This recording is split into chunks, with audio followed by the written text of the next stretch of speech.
This episode is sponsored by Exactuals, perfecting insurance payments and the data driving them.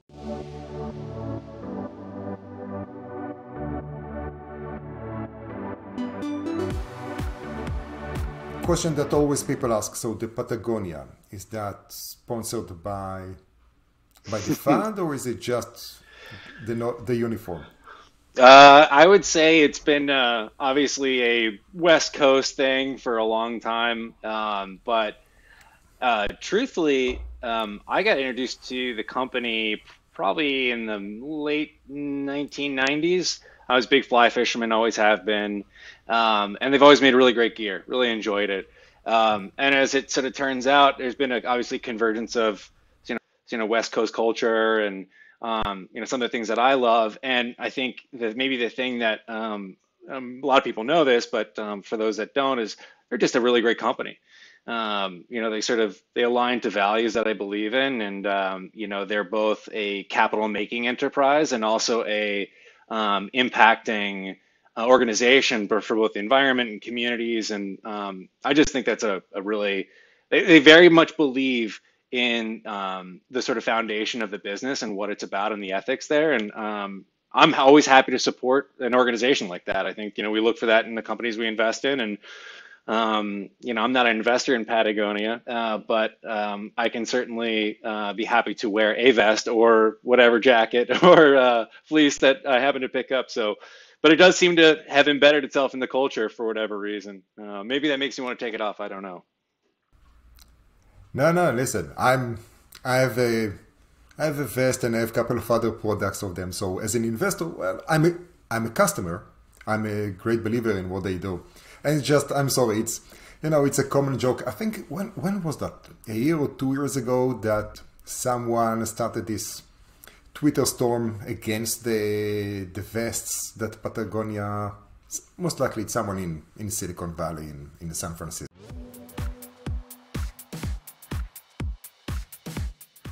How's the business? Oh, the business is great. I think that 2020, we all kind of went in Q1 thinking, man, this is going to be another record year. And then as COVID just continued to appear to take the march forward that it was in February and then March, it just kind of, obviously a lot of capital markets disruption, and for a lot of companies that were raising, it was a really scary time. It still is a scary time. We haven't sort of got our arms around that, but I think that through that process, we all thought that the capital markets would just really shut down, right? And a lot of companies would go through, valuation down rounds and end up, really cutting deeply, not just cutting fat and cutting muscle, but cutting bone to really lean out their operations. And I think what we saw was a lot of folks definitely got lean. They sort of used the classic never let a crisis go to waste. But kind of got lean and really focused on what's a core to the business for them, and leaned out their operations and ended up seeing a lot of uplift in terms of their customers. I think many people have said it before, but if COVID did nothing else, as tragic as it is, it certainly accelerated digital business models by a factor of maybe 10 years, where we saw pipelines go from, $5 million in pipeline to, 35 million in pipeline in like 3 weeks, for early stage companies. And so, a tremendous human tragedy, just, it's unspeakable. It's going to be something that we're going to think about and talk about, for a long, long time, and really kind of repair the wounds of, and certainly take a lot of scar tissue with us. But it also ended up being a tremendous wind in the sails of a variety of software businesses. And there's a great bit of bittersweetness to that, right? Where, you just can't celebrate the scale and sort of scope of the tragedy, but at the same time, it helped a lot of companies out. And so, I think you have to sort of take the good with the bad there, and sort of reconcile that the conflict. Yeah, most definitely. Yeah, I agree with you, and it was very surprising here, especially when you look at it from, I'll say, the economics and the capital that is available, because I would say that the past 4 years, from it just something didn't make sense, right? The stock market is going, the interest rate is super low.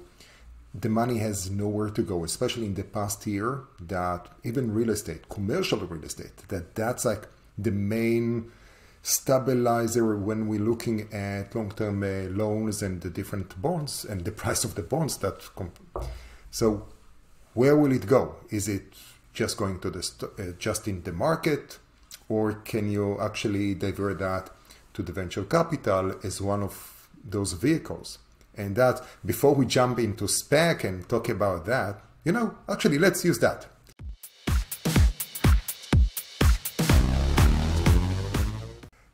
We've been seeing more and more companies using SPAC as a vehicle to raise money. I think that Hippo is already, people talking about that Hippo is planning to do something about it in 2021, and we saw that with Root. What do you think about it? I think SPAC is just another way of raising capital, right? And I think you can take a very thematic view of, for companies that can't go IPO, maybe SPAC is the right way. But I think you have to sort of suck out the thematic judgment there and really take a step back and say, well, why is all this happening, and sort of what's causing all this activity? And I think a lot of that just comes down to the amount of capital in the world, right? And the fact that a lot of it has shifted from the public to the private sectors over the last 30 years. And certainly the changes in regulation around IPOs in Sarbanes-Oxley and late 1990s, early 2000s really changed things as well, where companies are staying private longer. And now we've gone through two global massive capital dislocations, in 2009 with the Great Recession, and obviously the big V here in March. It's really resulted in a massive influx of capital. By some measures, 25% of all the cash that's ever been printed, or I should say money that's ever been printed, has been printed in the last 12 months. And I'd say is that the earnings haven't increased by 25% in the last 12 months necessarily. So valuations, continue to go up. And I think a lot of that is just an overhang of really at a macro level. The world sort of uses debt, and because they use debt, they value growth. And so for those who can create growth, there's great opportunity. And for those who can't, there's less opportunity. And that's where I think you get these massive divergence in both multiples and valuations, and capital that continues to go to the private markets. And whether that's through private equity or SPACs or venture capital, the world is awash with these dollars looking for growth, given what Federal Reserve banks have done globally over the last, 12 years or so. And I think it's just going to continue because of that. And, I think it was $60 billion in capital was raised through to be invested in SPAC vehicles. And that capital has to go somewhere. Investors don't commit capital for the funds to just sit on it, right? They sort of raise the capital to deploy. And I think it'll just continue this sort of SPAC trend. And I think also those businesses that have gone through SPAC processes will end up unspacking or despacking over time, where they will actually then either be acquired by mega buyout or end up being publicly listed in a different vehicle, right? So I think the for better or worse, the capital party will continue. So, I love it. Oh, this is for me for later editing stuff out. So whenever you need to, to pause, we can pause. It's just more work for me later on. No problem. But we can go back and forth, whatever. Why did I stop? I wanted to ask you something before we continue, which is brilliant, right? I'm sure. Oh, yeah, no. There was a point that I felt that it became this Q&A and less of a conversation, but I blame the fact that I have a jacket on. So I'll try to make it more of a lightweight conversation, although every time that we are on a Zoom, it turns into like, okay, here is the next question. So, no worries. Okay, we'll try to go back to that.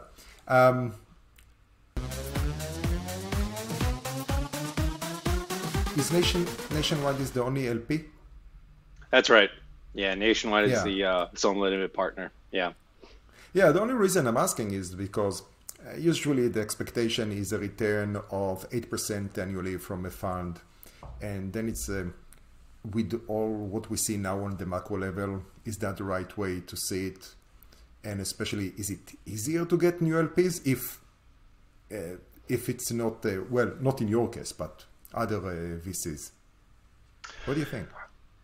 I think there's a lot of money out there, including through different sort of limited partners, whether that's endowments, sort of public markets, through specialty vehicles, just across the board, family offices. There's just a lot of money out there. So I don't think it's ever easy to raise money in a fund. I think of every new fund as basically a startup raising capital, but instead of looking for 3 or 4 investors, they're looking for 20 to 40. So that's always a challenge.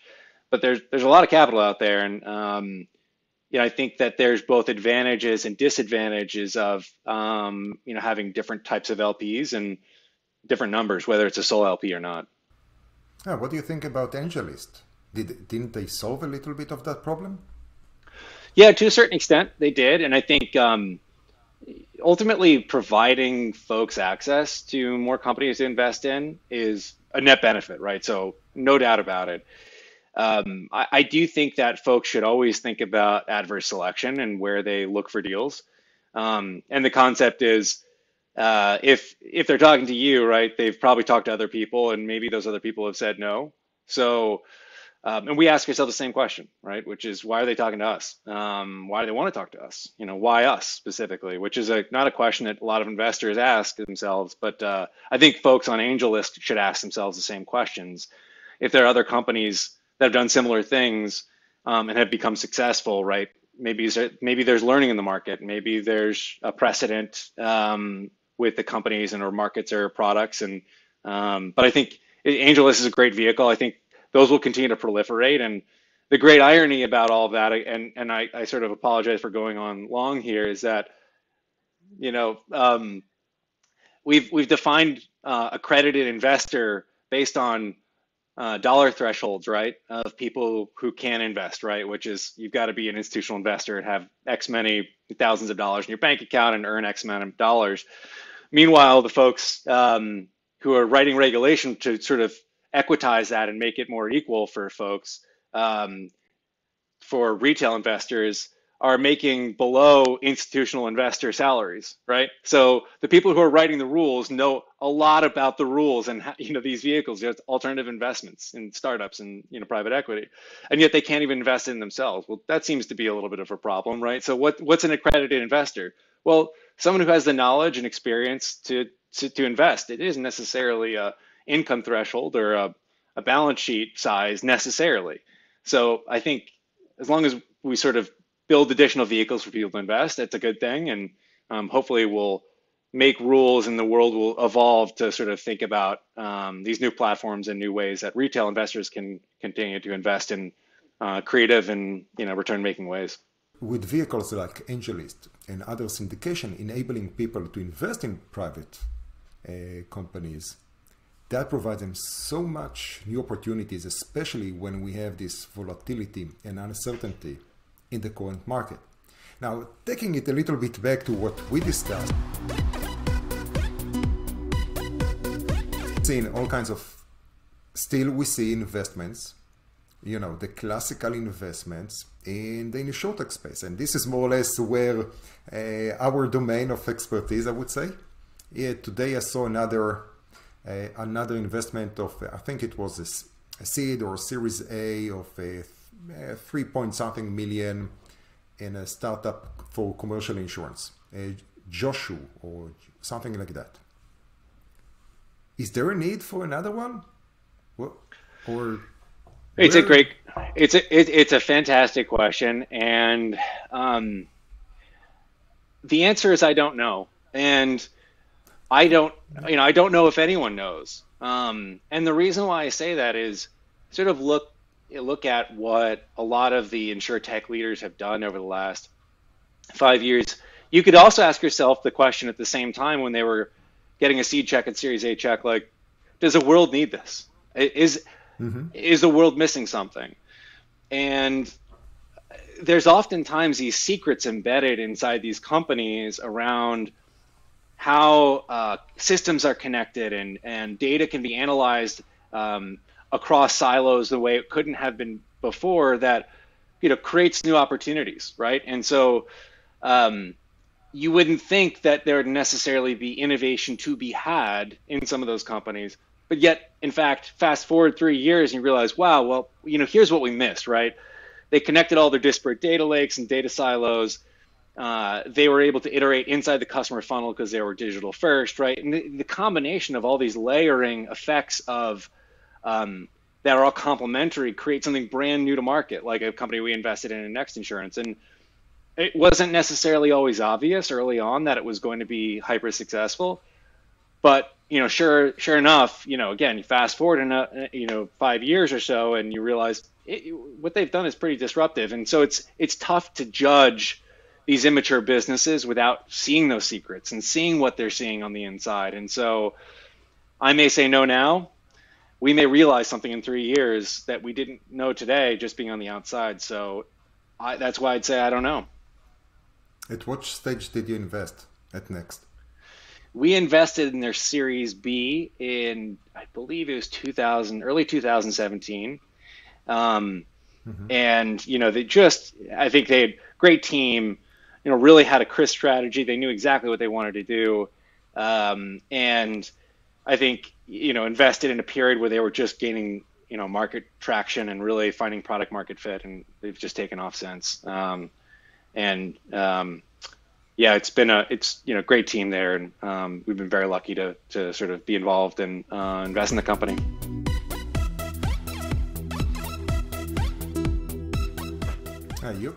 You guys have very interesting companies in your portfolio. So within selling the products and distribution, you have Next, you have Matic, also close to my heart, and Residence. Except that Benny just moved to San Diego, I think, although he's still registered at Santa Monica. Then, of course, what we love and appreciate. Then, of course, you have a lot of fintech and retirement, if it's Blue Vein, if I remember correctly, and 2 other. And the interesting ones, a little bit of IoT. The one that I actually liked, what's the name of it? Nexar, or the one with the cameras. Yeah, Nexar.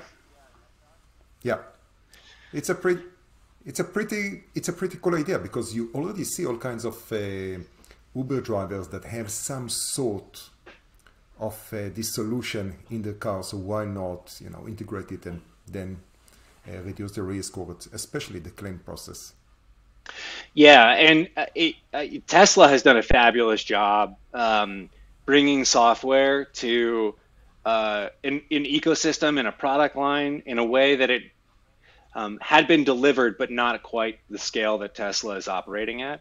But you can sort of see the value of machine vision and software and sort of combined with mobility. I think Nexar is taking a similar approach, which is saying, it's a very overused term, but everyone has smartphones, right? But the reality is that compute has become so powerful and inexpensive.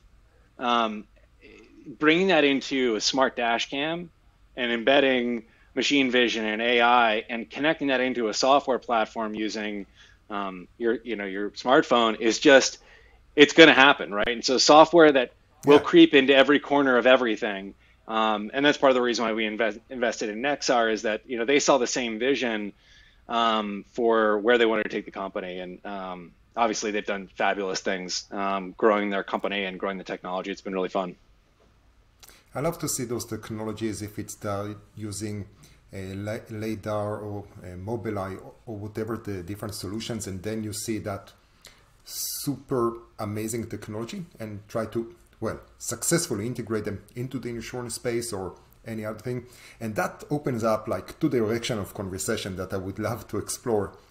And the first, Aren't you happy that we don't talk about blockchain anymore? And most of the buzzwords that we're dealing, and also investments, are only in AI? It's funny. I think people, I give people a lot of credit. People understand what distributed means, right? And sort of, cryptography and the value of cryptography. I think so. I give people a lot of credit for that, and I think people understand also the value of algorithms and supervised and unsupervised machine learning. But how do you sort of like pull all those concepts together into one word? Well, it's a natural heuristic to just make it this one term, right? Blockchain and AI and what have you, and makes it easy to talk about. But there's so much disparate technology and value proposition underneath that. It's kind of like talking about food, right? We're like, well, I'm doing a food startup. We're like, well, okay, well, tell me more about that. What do you mean? I think same thing with cryptographic assets and blockchain, and certainly machine vision, machine learning, deep learning technologies, and AI. It's like, what are we even talking about? What are we talking about here? And I am not a professed expert here, but what I would say is that it's really complicated, and a lot of credit to the people who are building technologies in that area. Making it simple for folks is really challenging. I had a speaker who is a specialist in the space, especially on blockchain, and I'm so sorry that I forgot his name now. I'll put it in the comments later on. And the analogy that he used 4 years ago, and I love it because I'm keep using it. Blockchain and AI, two different topics, right? They are the same thing as the innovation or the introduction of the steam engine. Now, out of nowhere, you have the ability to introduce force that can scale up something that you could have done earlier. Now you have a force. So if everything was manual, now you can introduce, well, newtons into the factor and scale things up to whatever that may be. Same thing, blockchain, AI, and for now, as you just mentioned, I'm more, tending to the AI. I'm happy that we don't hear too much about blockchain for now. Maybe we'll, revisit that in the future with something that is more substantial. But till then, yeah, we can talk about the other thing that you mentioned earlier, which is the telematics. We see General Motors are looking into that, BMW, Porsche been playing with that for many, many years, and of course Tesla, which is basically one software that has a little bit of a car around it, and a very cool car, by the way. What do you think about that? How is that going to, to improve, from fleet to the private sector? Yeah, sorry. I think telematics is a huge category, right? Where we're talking about so many different things inside telematics that it gets really challenging to sort of pull out the pieces of what is it, what does it mean. In the insurance context, obviously there's no better pricing engine, right? If you can get an embedded telematics solution, you really learn a lot about that driver. And yeah, I think you may not know about if they're using their phone, if they're not, or is the telematics approach embedded in the smartphone? Is it embedded in the vehicle? Where is it? Where is the sensing device? And there's a lot to learn there, but it's obviously the best way to price a risk. There's no doubt about it. But I also understand why folks might not be interested in a company knowing everything about where they go if they're only interested in the risk piece of it. We've largely all sort of subscribed to the grand bargain in the 21st century where, we get a free product by giving away our data, right? So, you look at a lot of the social media companies, that is the value proposition, right? We get served ads as the way to monitor. A little bit. But I think that there are people who are retreating from that grand bargain and really thinking, what am I getting for this thing? And certainly telematics, what you're getting is, an accurate price. And so in some cases, that's a discount. Some people don't want to subscribe to the grand bargain anymore, right? They're sort of saying to themselves, hey, I don't want a company to collect my data. And I think there's got to be a product for those people, because the other side of the telematics, right, is that you might be pricing people really well and giving people discounts on one end, Well, what about the people who are not driving well, right? And don't want to get better, right? They just want a price, right? So if you have a pool of risks and you're sort of allowing one end to get a better price, what happens to the other end? And in some Yeah, and that's the cases, biggest. No, it's a go big ahead. I problem. was. Yeah, it's a big problem. We're talking about people who, maybe they're not thinking about risk and insurance. Maybe they're just trying to make ends meet, right? Maybe they're just trying to get to their job and, they've been struggling in life and they're not thinking about insurance or what their price is. And are we going to price them more harshly because of, potentially, bad social determinants? I certainly hope not. And I'll just be honest, speaking as a driver who, tries to be as safe as I possibly can, I actually feel good about subsidizing the worst drivers. I don't necessarily love paying a higher price, but if it's a social good and someone's absorbing it, that's not a bad thing for me. Yeah. And let's not forget that that's part of the work of the commissioners and the regulators, making sure that there is that pull. And it's a little bit of philosophical question because, needless to say, we're going to see so many different opinions about how much the government needs to intervene. However, you need to have it. Otherwise, you don't have the pool of risk and you don't have the bare minimum of coverage. And I'll give a shout out to Just, which are sort of a competitor, but what they are doing, it's sort of a cheap. They need to use your telemetry. I think that they are using the phone for that, but hey, the only thing that you need to do, you have how you call that, a second-hand car lot here, no problem. You got the car, you got the insurance, and you can drive off, no problem. You have the bare minimum of what you need. And it's good for consumers to have choices, right? You should allow people to have as much choices as the free market, will allow, right? Because I think ultimately that will drive better products and more efficiency and more consumer surplus and benefit. And so, as someone who believes in the power of capitalism with the right constraints, I think that's a good thing. I think it's a really good thing.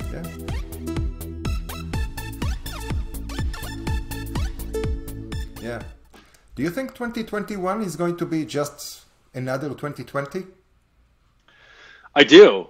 I think it will. Isn't that in a sad? way that we are really not happy about? I think 2021 is going to feel a lot like 2020, where I would say is that there's just going to be a lot less uncertainty, and so in that regard, I think it's going to feel very different. But I think if you fast forward 5 to 10 years, they'll have more in common than I think we would want them to, would be my anticipation, which is that I think there's going to be the businesses that have benefited from the pandemic will continue to benefit.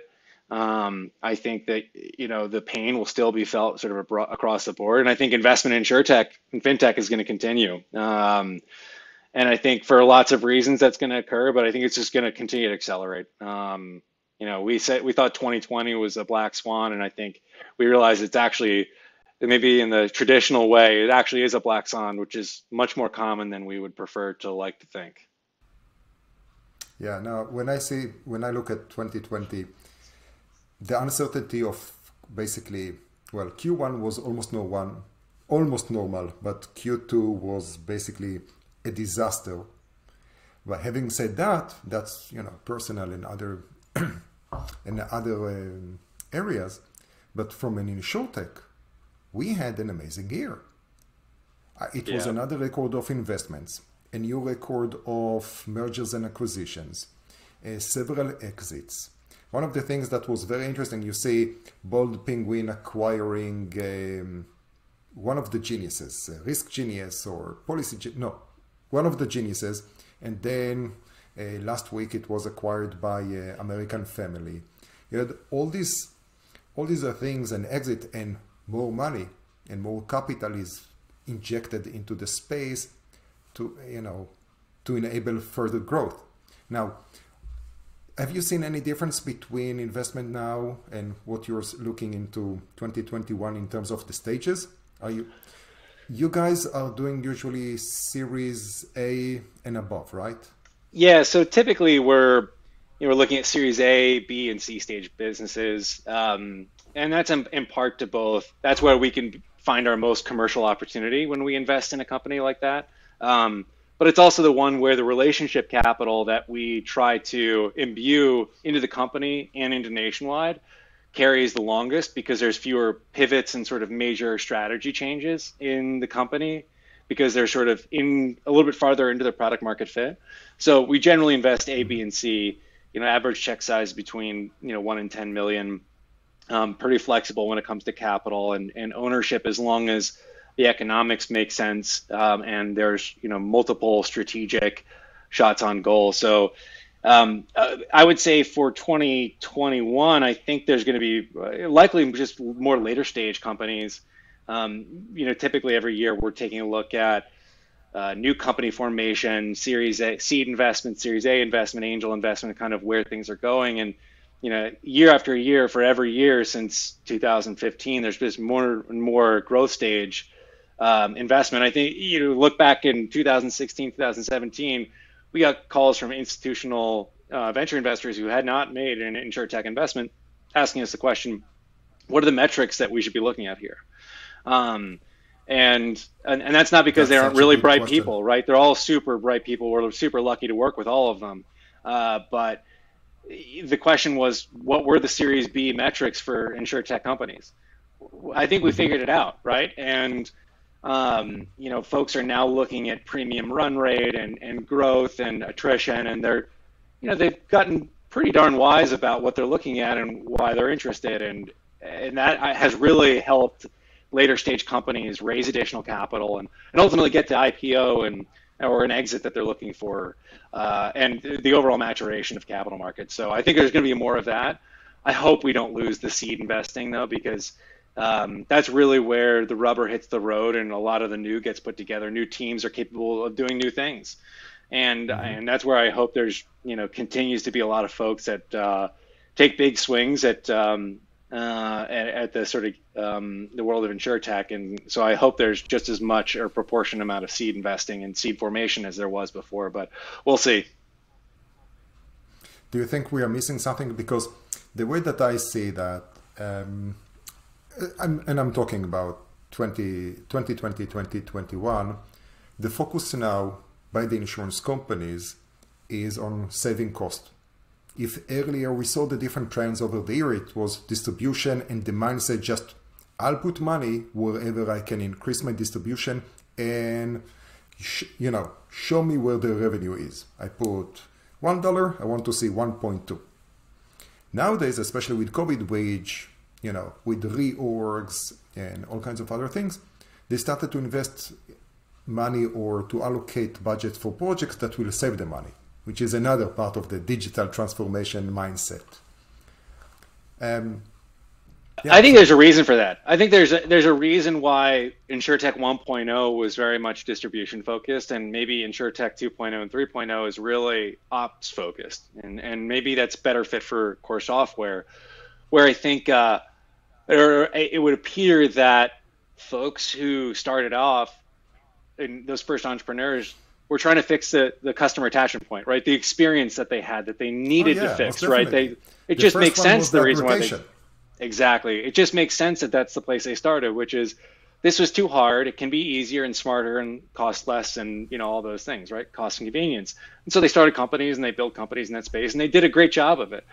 That said, investment in that area, if it's working or not, in that you can watch the top line grow or not. The question for the incumbents of the world is, how do you track and operationalize the KPIs of cost out using software? Because that's not easy, right? Like, how much was it the book just changing? How much were the customers, the products changing? How much was it just installing this new piece of software that helps me around risk mitigation or cost out? Those things are hard to tease out, and it's hard to give people credit for those things, where it's easier to give people credit for sales goals. So that's where I think, yes, there's huge opportunities around operational efficiency. People ask me all the time, what is InsurTech? And I say it's people and paper, and using software for that. And certainly operational efficiency is a huge area. As an industry, as investors, we all need to figure out how to business case that, because that's what customers are buying against. they're not buying the software just because it's an idea, and you might get a pilot without good KPIs, but you're not going to land a contract. And that's where I've really seen a lot of sophistication. People are getting really bright about this and learning how to business case this and help clients walk through this, and implement technologies around a business case and show them what to focus on and how to measure the success. And I think that's just going to continue to cascade through the industry, where folks get better at business casing those things and KPIing them in an intelligent way. But I agree. I think operational efficiency is going to be a huge driving factor for Wave 2.0 and 3.0.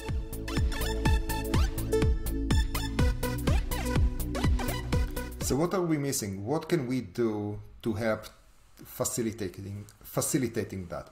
By the way, I'm interviewing Dan White from 90 and Alchemic Group with Sabine Vanderbilt in a few weeks. If you have a good question, please let me know, because I think that's part of that ecosystem. But going back to my original question, so what do you think is missing, or what we in the ecosystem, programs, whatever that may be, what can we do to improve it? Because it seems to me that we need, some sort of a spark or something that will help the corporate, the startups, the venture, bringing people together. Yeah, it's a great question. I've thought about that a lot myself. I don't necessarily have a great answer. I do have an answer which works for me, which is everyone's speaking different languages. Corporations are speaking different languages. Investors are speaking another language, and startups are speaking as close, but maybe not the same language. But really, you're going through 1, 2, 3, right? Now, so you go from startup to corporate.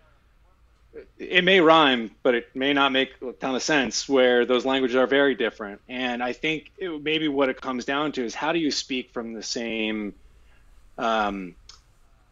both place of honesty and transparency, where startups need to learn how to communicate and learn from the things that they pick up in conversations with corporates about sensitivities and sort of the political landscape, and who owns the budget, what's the buying criteria, and really those folks there should empathize with those companies that they're trying to sell to. Whereas also corporates should learn what it's like as best they can to start a company where you're worried about payroll and raising capital and retaining your star developer, Jane, who's has a great offer from Google, right? They don't always understand sort of those challenges, and I think maybe it comes down to, how can we be as transparent and empathetic across all of those various stakeholders as possible, so that by being transparent and empathetic, you both learn, but you also save people's time, right? Where we've heard from time to time, startups kind of grumble, not necessarily with us, but maybe with others, is that, certainly us as well, right? Which is, I don't know what they said because I don't know what the next step is, right? As a corporate, we can say, this isn't a good fit. This is the reason why. We'd love to talk to you in the future. Maybe you can spend this next 45 minutes talking to another company instead of reaching out to me again, because I'm not going to be a buyer until you get to X, Y, and Z. That's the type of transparency people, entrepreneurs really need. It's very rare to find it. It's very rare. And it's just so critical, right? Because people need the truth, but they also need to have trust in the truth. And that's where empathy goes a long way. Whereas you empathize with people, you build trust with them. And that's why I think you need both the empathy and the transparency at the same time. Otherwise, there's something missing there.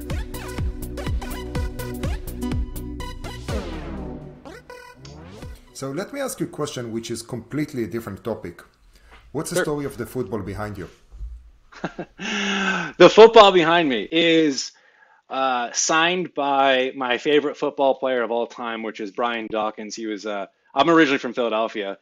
Grew up a Philadelphia sports fan, but I was always the less aggressive, more contemplative, maybe Philadelphia fan, but still have that sort of Philadelphia sports streak.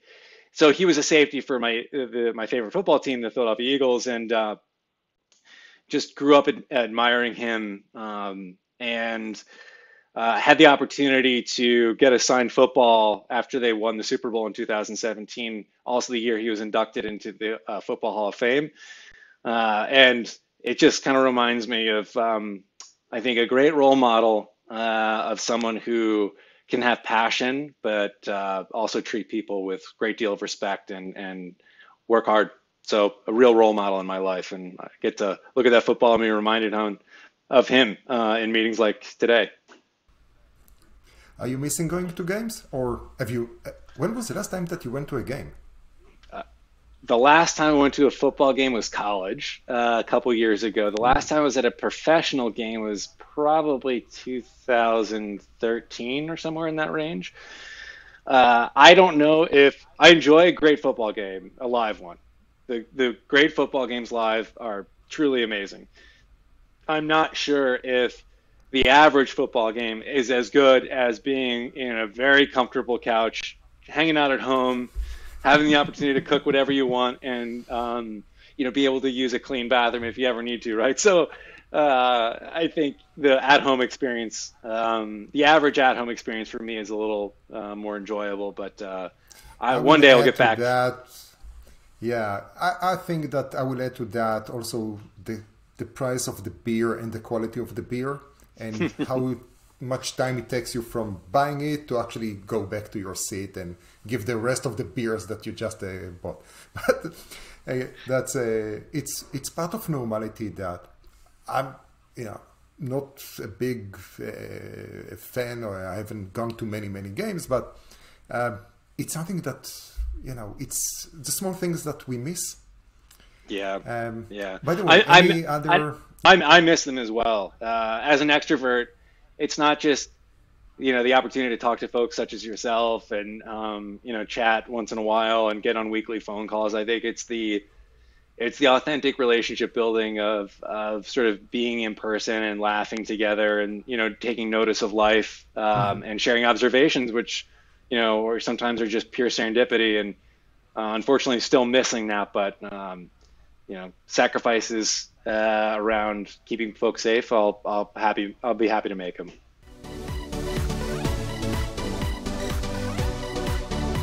What's your COVID routine? What have you been doing during the lockdown? COVID routine. Got it. Well, I have a COVID routine. Like many folks, I prefer to get up really early on Tuesdays and Wednesdays if I can. So really enjoy early mornings, even though I'm not a morning person. So it's just a quiet time to be awake before the world is. I love Peloton. Always on my Peloton, maybe 4 times a week, certainly. That's been really good.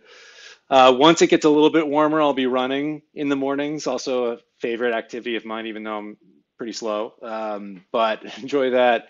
And walking the dog. So anything outside is part of my COVID routine. I think getting coffee in the morning from a local coffee shop is also part of the routine. And that's more if I don't go to a coffee shop. I will not see a single person live other than my very thoughtful and supportive wife, who is also working from home. But I won't see anybody throughout the day other than mediated through a screen. So I try to get out at least once a day and kind of observe the world and remind myself that once we get through this together, there will be a wide world of people to both continue to learn from and laugh with and interact with. So excited for one day that'll happen. Before we finish, any book recommendations for the people that are listening or watching? I'd say the 2 books that I would always put at the top of people's list would be Yuval Noah Harari, Sapiens. Just an absolute amazing book and a great way of reframing the way you think about our place as people in sort of time and in history. Fabulous book. And then the second one would be, if I can get the name here, it's Private Truths and Public Lies, which is a book about preference falsification. So people saying something versus what they think, actually think inside. And so it's an interesting story of sort of say versus do and the sort of differences between those things. So also a great book, pretty hard to find at this point, but a fabulous read nonetheless. This is why I do this podcast, only for the book recommendations. That's a new one for me. I'll make sure to check it out. I'm serious. I've been collecting, so I'm posting, of course, the book recommendations And I think that I realized from the last episode that I posted that, so this week, so that will be with 8 Gays, and he was talking about endurance, and I realized that I have that book already, but I never had the opportunity to read it. But that's fantastic, especially when you learn about a new book. Brian, thank you very, very, very, very much for joining me today. It's been such a pleasure having this conversation over coffee. Indeed. Thank you very much, Gilad. It's been a pleasure. Yes, indeed. Thanks.